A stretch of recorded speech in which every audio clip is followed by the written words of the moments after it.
Hi ma'am, hingi lang po kami ng reaction din sa palasyo kasi sabi ng OVP, Vice President Sara Duterte is currently on a personal trip to Australia to attend the Free Duterte Now rally scheduled for June 22 in Melbourne. Hindi lang po ito yung unang beses na bumiyahe ang Vice Presidente to meet with OFWs. Bago po nito, pumunta siya sa Qatar, pumunta siya sa Kuala Lumpur.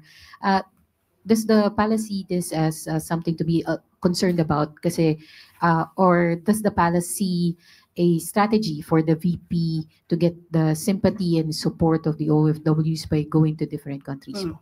So, lumalabas po na personal trip ulit.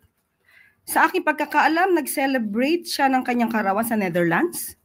That's May 29, 20, 30, 31. At meron pa palang Qatar.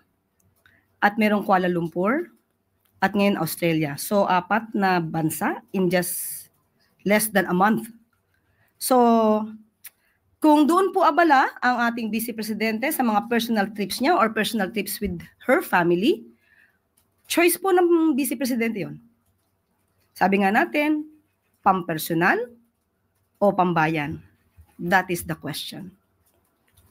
So wala po tayong masasabi kung ano man po ang ginagawa niya ngayon bilang Vice Presidente.